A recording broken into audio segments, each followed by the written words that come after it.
Hello! Hi అండి. అందరికీ నమస్కారం అండి. Welcome to my channel. ఇప్పుడు మీ మనసుకు నచ్చే ఏది ధర్మం అనే చిన్న కథను చెప్పుకుందామండి. ఈ కథ శ్రీమతి కొలిపాక రమామణి గారు రచించారు. ఇంకా కథలోనికి వెళ్ళిపోతే, అక్కయ్య జాగ్రత్తగా ఎక్కు, బావగారు ఎక్కారా? ఒరేయ్ శివ, కొంచెం అత్తయ్య చెయ్యి పట్టుకో. బాబాయ్ ఇలా కూర్చోండి, మీకు ఈ సైడ్ బెర్త్ బాగుంటుంది.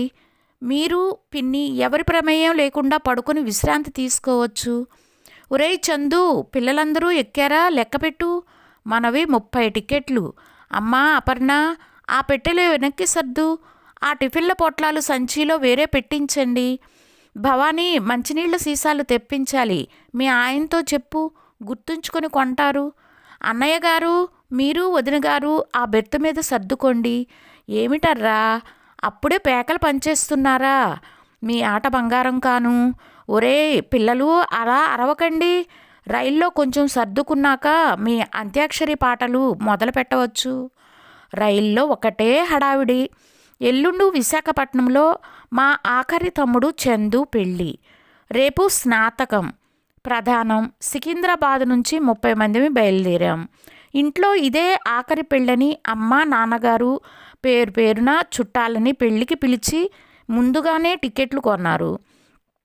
ఇంకో 30 మంది తిన్నగా విశాఖపట్నం వస్తారు. మా నాన్నకి 4 పిల్లలం. అపర్ణ, నేను, శివ, చందు. నా పేరు భవానీ. రైలు కదలడంతో ఎవరి ఆటపాటలలో కబుర్లలో వారు పడ్డారు. అందరం కలిసి ప్రయాణం చేయడం ఎంతో బాగుంటుంది కదూ అంది అక్క బావ పక్కన సర్దుకుంటూ. అందుకే కదా అమ్మా నాన్న బావగారిని బలవంతం చేసి ఢిల్లీ నుంచి రప్పించారు ఈ పెళ్ళికి అన్నాను. భవానీ, అన్ని పెళ్ళిళ్ళకి రావాలనే ఉంటుందమ్మా, కానీ ఈ నెలలో మాకు విపరీతమైన పని ఉంటుంది. రాత్రి పగలు తీరిక లేక ఉక్కిరి బిక్కిరి అవుతూ ఉంటాం అన్నారు బావగారు. నేను లేకపోతే మీ బావగారు సరిగ్గా భోజనం కూడా చెయ్యరు. ఏం ఉద్యోగాలో ఏమిటో, క్షణం తీరిక ఉండదు. అక్క సున్నితంగా విసుక్కుంది. మాటలతో కాలమే తెలియలేదు. అపర్ణ, నేను షాపింగులు చేసి అందరికీ బట్టలు కొని జూట్ బ్యాగులలో సర్ది పేర్లు రాసి పెట్టాం. అమ్మ ఊర్లో చుట్టాల ఇళ్ళకి పిలుపులకు వెళ్ళినప్పుడే బట్టలు పెట్టేసి సగం బరువు తగ్గించుకుంది. మిగిలిన సగం బట్టలు పెట్టెలలో సర్దాం. కాజీపేట వస్తున్నట్టుంది. భవానీ, నువ్వు అక్క కలిసి అందరికీ రొట్టెల పొట్లాలు పెరుగన్నం పొట్లాలు ఇచ్చిరండి అంది అమ్మ. నాకొద్దు భవానీ, బరువుగా ఉంది, ఏదో చికాకుగా ఉంది అన్నారు బావగారు. అదేంటి బావా, పోనీ కొంచెం పెరుగన్నం తినండి అంటూ పెరుగన్నం పొట్లం ఆయన పక్కనే పెట్టాను. ఏమైందండి, అలా స్తబ్దుగా ఉన్నారు అంది అక్క బావ చెయ్యి పట్టుకుంటూ. జ్వరం ఉన్నట్టు లేదే అంది తిరిగి.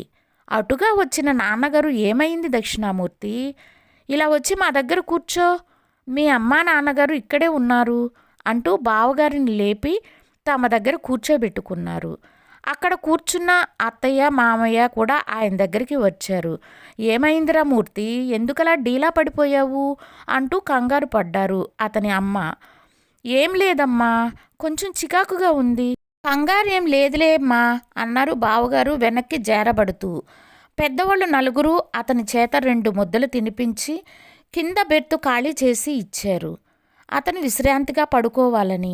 ఏమిటో హడావిడి బ్రతుకులైపోయారు. ఉద్యోగాలతో క్షణం తీరిక ఉండదు, ఆరోగ్యాలు పాడవుతున్నాయి అంటూ వాపోయారు అమ్మవాళ్ళు. ఖమ్మం వచ్చి వెళ్ళింది. పేకాటలో ఆటలు పాటలు ముగించి లైట్లు ఆర్పి అంతా పడకల మీదకి సర్దుకున్నారు. కాసేపటికి నాన్నగారి ఉన్న వైపు నుంచి మాటలు వినిపిస్తున్నాయి. అక్కడ లైటు వేసి ఉంది. ఏమైందమ్మా, అంతా లేచారు అంటూ నేను శివ వాళ్ళ దగ్గరికి వెళ్ళాం. ఏం లేదు, మూర్తి వాంతి చేసుకున్నాడు. ఒరే శివ, రైల్వే డాక్టర్ ఎక్కడైనా దొరుకుతారేమో కనుక్కొనిరా, ఎందుకైనా మంచిది. బావని ఓసారి డాక్టర్కి చూపిద్దాం అన్నారు నాన్నగారు నెమ్మదిగా. అక్క బావ ఛాతీ మీద చేత్తో రాస్తూ కూర్చుంది. నాన్న, విజయవాడ స్టేషన్కి డాక్టర్ గారు వస్తాడట, వీళ్ళు ఇక్కడి నుంచి స్టేషన్కి కబురు పంపారు అన్నాడు శివ వచ్చి. బావకి కొద్దిగా ఆయాసం వస్తుందిరా, చెమటలు కూడా పడుతున్నాయి. చూస్తే భయం వేస్తోంది. శివ, భవానీ ఇలా రండమ్మా, ఇక్కడ కూర్చోండి అంటూ నాన్నగారు మా ఇద్దరిని దగ్గరికి పిలిచి మెల్లగా మాట్లాడారు. చూడండమ్మా, బావ ప్రయాణం చేసే స్థితిలో లేడు. నేను, అమ్మ, అక్క, తన అత్తగారు, మామగారు విజయవాడలో దిగిపోతాము. మీరంతా తిన్నగా విశాఖ వెళ్ళిపోండి. పెళ్లి సామాన్లున్న పెట్టెలు మీ దగ్గర జాగ్రత్తగా ఉంచుకోండి. ఎవరినీ లేపకండి, కంగారు పడతారు. నాన్న, మీరు అమ్మ లేకుండా మేం పెళ్ళికి ఎలా వెళ్తాం? శివ భయంగా అడిగాడు.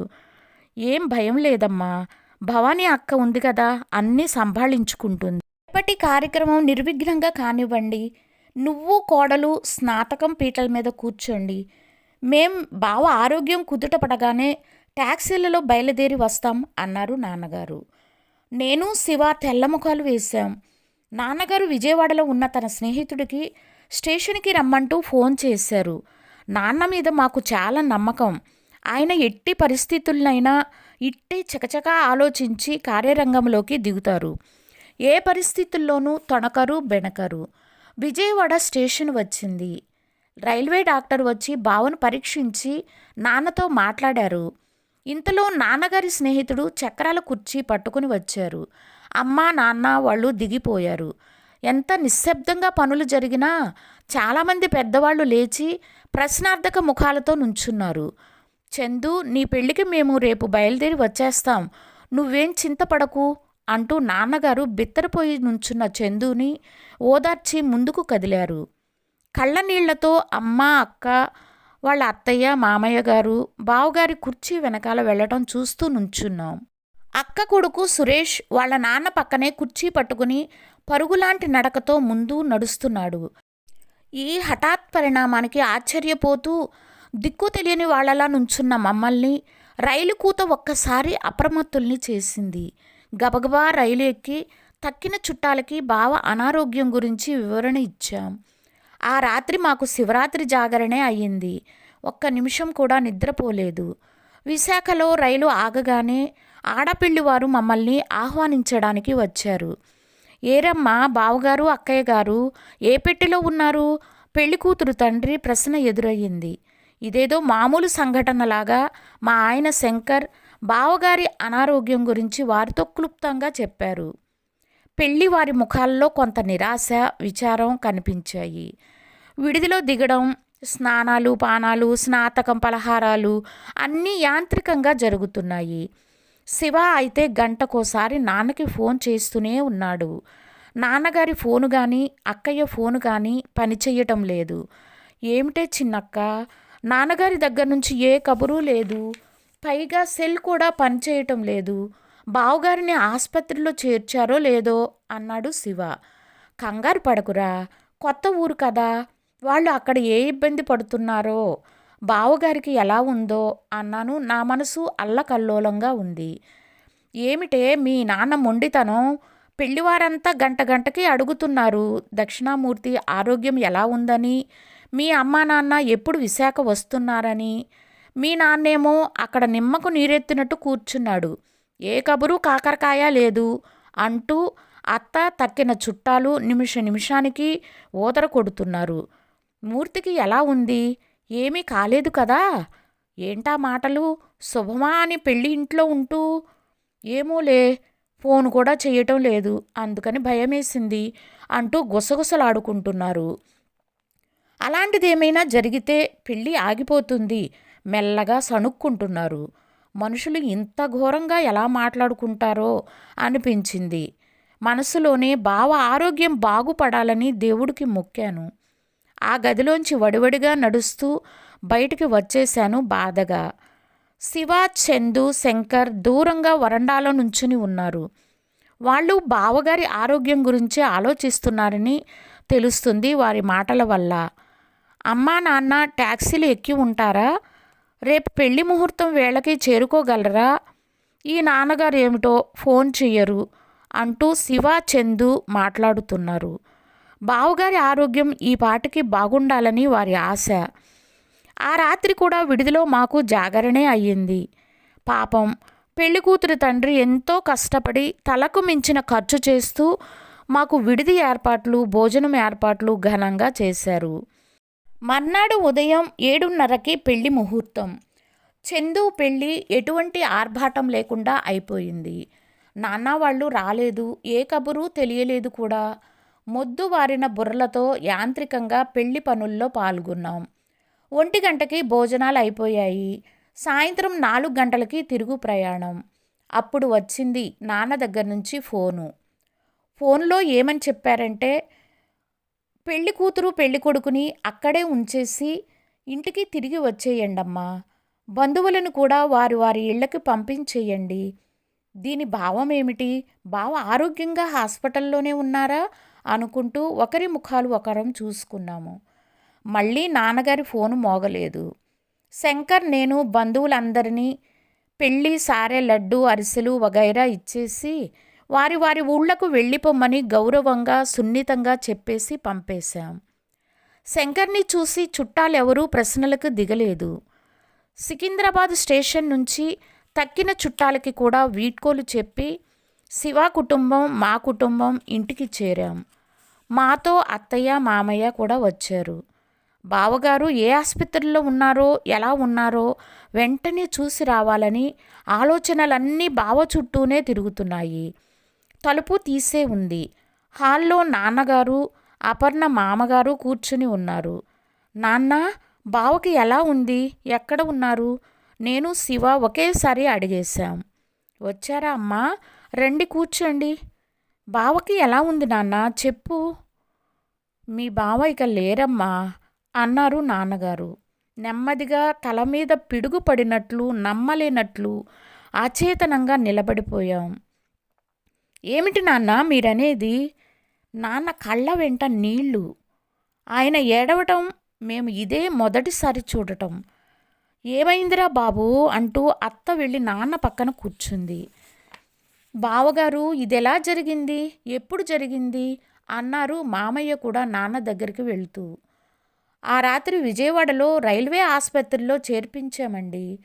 రైల్లో గుండుపోటు వచ్చి ఉంటుంది, మీకు తెలియలేదు అన్నారు డాక్టర్ గారు. 1 గంటలోనే మళ్ళీ మూర్తికి తిరిగి గుండెపోటు వచ్చింది. తెల్లవారుజాము 6 గంటలకల్లా అంతా అయిపోయింది అన్నారు నాన్న. నేను లోపలికి పరిగెత్తాను. అమ్మ, అక్కయ్య ఏడుస్తూ కూర్చుని ఉన్నారు. వాళ్ళని పట్టుకొని భోరుమన్నాను. జీవితం ఎంత విచిత్రమైంది. శుభకార్యం కోసం అనుకుంటే ఊహించని అశుభం జరిగింది. విషాదం చోటు చేసుకుంది. మన చేతుల్లో ఏమీ లేదు కదా అనుకున్నాను. నాన్న, ఈ విషయం మీరు ఫోన్లో ఎందుకు చెప్పలేదు? మీ ఫోన్ కోసం ఎదురు చూసి చూసి మేం పిచ్చివాళ్లలా అయిపోయాం అన్నాడు శివ. అందరం అక్కయ్య చుట్టూ చేరి కూర్చున్నాం. ఏమని చెప్పనురా? అసత్యం చెప్పలేను, అలా అని సత్యం చెప్పలేను. ఇంటి అల్లుడు పోయాడని తెలిస్తే అక్కడ పెళ్ళి ఆగిపోతుంది అన్నారు నాన్న. ఇది మాత్రం ఏం బాగుందేమిట్రా? మైల ఉన్న ఇంట్లో పెళ్ళి ఎలా జరుగుతుంది? పెళ్ళి ఆగితే మరోసారి చేసుకోవచ్చును. తప్పు చేశావురా బాబు. ఇటు అల్లుడు శవం పెట్టుకుని అటు కొడుకు పెళ్లి చేస్తారా? ఇదేమైనా ధర్మంగా ఉందా అంది అత్తయ్య గట్టిగా. అలా మాట్లాడక అక్క. ఆఖరి నిమిషంలో పెళ్ళి ఆగిపోతే ఒక్కసారి ఆడపిల్లి వారి పరిస్థితి ఆలోచించు. చందు మామగారు ఏమంత స్థితిమంతుడేమీ కాదు, మధ్యతరగతి వాడు. ఎంతో పొదుపు చేసి కూతురు పెళ్లి చేస్తున్నాడు. పెళ్లి మండపానికని, సన్నాయం మేళం వారికని, కేటరింగ్ వారికని ఎంతో కొంత డబ్బు ముందుగానే కట్టి ఉంటాడు. అవేమీ వెనక్కి రావు కదా. పెళ్ళి ఆగిపోతే అతను ఆ నష్టం జన్మలో పూడ్చుకోలేడు. ఎంతో దూరం నుంచి శ్రమపడి పెళ్లికి వచ్చిన చుట్టాలు కూడా వెంటనే బస్సులు దొరక్క, వెనక్కి వెళ్ళలేక, అలాగని ఆగలేక భోజనానికి, వసతికి ఎంత ఇబ్బంది పడతారు. అందుకే నేను ఆ అశుభవార్త తెలియనివ్వలేదు. నా మనసుకు ఇదే ధర్మం అనిపించింది. పాపం పుణ్యం ఆ సర్వేశ్వరుడికే తెలియాలి అన్నారు నాన్న. దుఃఖభారంతో గొంతు బొంగురు పోతుండగా, ఏడుపు తన్నుకు వస్తుండగా అలాంటి మాటలన్నీ చెప్పటం ఆయనకి చాలా కష్టమైపోయింది. అంత బాధలోనూ తన కష్టం కంటే ఎదుటి మనిషికి కలిగే కష్ట నష్టాల గురించి ఆలోచించిన నాన్న సహృదయానికి నివ్వెరపోయాము నేను శివ. నా గుండెల్లో ఆయన స్థానం ఆకాశమంత ఎత్తుకు ఎదిగింది. ఈ కథ సమాప్తం. కథ కనుక నచ్చినట్లయితే ప్లీజ్ లైక్ చేయండి. కథ చివరి వరకు చూడండి. సబ్స్క్రైబ్ చేయండి. Thank you for watching.